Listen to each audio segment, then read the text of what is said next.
Hello guys, welcome back to another vlog. और आज का व्लॉग हम स्टार्ट कर रहे हैं सुबह सुबह ही। तो अभी हो चुकी है सुबह और हमने भगवान जी की पूजा करी और उनका आशीर्वाद ले लिया है।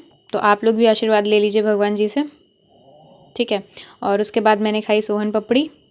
और उसके बाद सबसे कंपलसरी, सबसे इम्पोर्टेंट चीज़ यानी कि चाय बनाने लगे हम, क्योंकि चाय के बिना दिन अधूरा रहता है। अगर चाय ना पियो तो पूरा दिन सर दर्द होगा। मतलब सबसे अच्छा पार्ट पूरे दिन का मुझे यही वाला लगता है जब चाय मिलती है, चाहे वो सुबह हो चाहे शाम हो। बिकॉज़ मतलब मैं चाय मुझे ज़्यादा पसंद है। और उसके बाद फिर हम तैयार हो गए बैग वैग लेकर के लाइब्रेरी जाने के लिए। फिर हमने प्रस्थान कर दिया लाइब्रेरी के लिए और रास्ते में थोड़ी सी धूप थी तो मुंह बना करके हम लाइब्रेरी पहुंच चुके हैं। और लाइब्रेरी पहुंचने के बाद मैंने थोड़ा सा जल भरा, क्योंकि जल ही जीवन है। और उसके बाद फिर हमने पढ़ाई को कर दिया स्टार्ट। तो अभी हम मैथ की प्रैक्टिस कर रहे हैं। और मैथ में मैंने प्रैक्टिस करना शुरू करा है रेशियो का, क्योंकि मेंसुरेशन 2D की प्रैक्टिस हो चुकी है। मतलब उसके जितने भी क्वेश्चन सर ने करवाए थे नोट्स में, सबका रिवीजन मैंने एक बार कर लिया है और अब रेशियो वाले चैप्टर को रिवाइज कर रहे हैं। तो लाइब्रेरी में हम ज़्यादा व्लॉग नहीं कर पाते, क्योंकि वहाँ पे हम ज़्यादातर पढ़ाई पे फोकस करते हैं। तो अब हो चुकी है शाम और हम जा रहे हैं घर चाय पीने।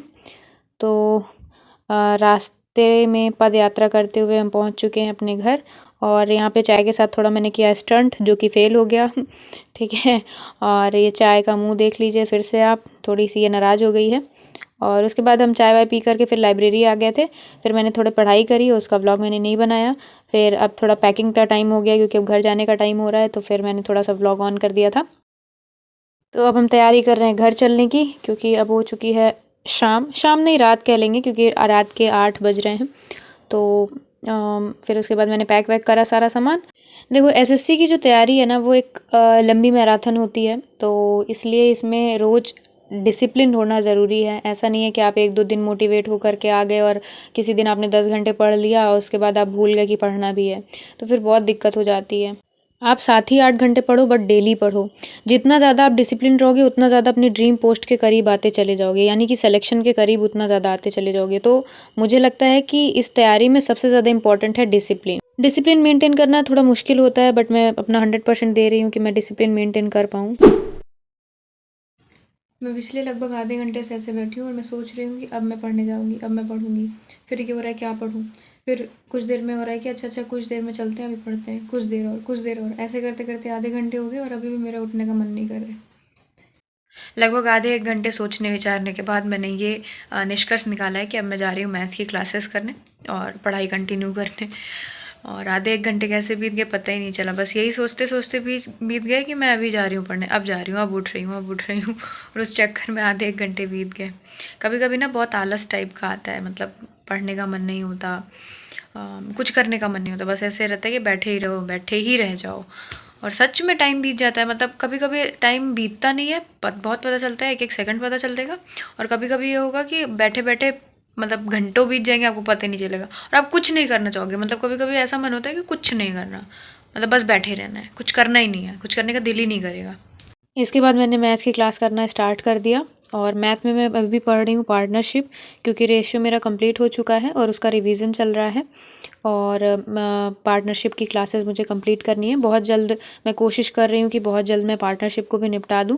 पार्टनरशिप के बाद मैंने सोच रखा है कि मैं एचसीएफ और एलसीएम शुरू करूँगी और उसके साथ साथ मेंसुरेशन 3D भी चालू कर दूँगी, क्योंकि थोड़ा मुझे एडवांस के जो चैप्टर्स होते हैं ना, जैसे मेंसुरेशन हो गया, ज्योमेट्री हो गया, थोड़ा सा बोरिंग लगते हैं।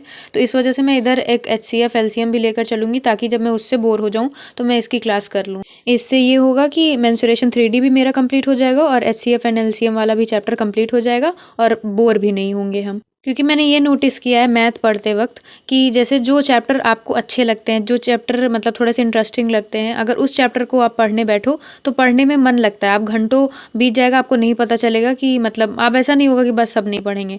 लेकिन जो चैप्टर आपको नहीं आता उसको 5 मिनट भी 10 मिनट भी पढ़ना मुश्किल हो जाता है। तो इसीलिए मैं दोनों चैप्टर को साथ में लेके चलूँगी। और इसी के साथ ये क्लास भी हो गई समाप्त। और इसके बाद मैंने थोड़ा सा वोकैब करा, क्योंकि वोकैब कई दिनों से मैंने नहीं पढ़ा था। तो आज भी मेरा मन तो नहीं था, लेकिन मैंने कहा नहीं, आज हम इसको स्किप नहीं कर सकते, आज तो वोकैब करनी ही करनी है। तो फिर उसके बाद हम बैठ गए वोकैब पढ़ने। और वोकैब में मैंने मतलब नई वोकैब नहीं पढ़ी आज, क्योंकि मतलब कई दिनों से गैप था। तो मैंने सोचा जितना भी पहले का है पहले उसको अच्छे से रिवाइज़ कर लेते हैं एक बार, उसके बाद कल से नई वोकैब पढ़ेंगे। वोकैब लंबे समय तक याद रखने का एकमात्र तरीका है बार-बार उसका रिवीजन करना।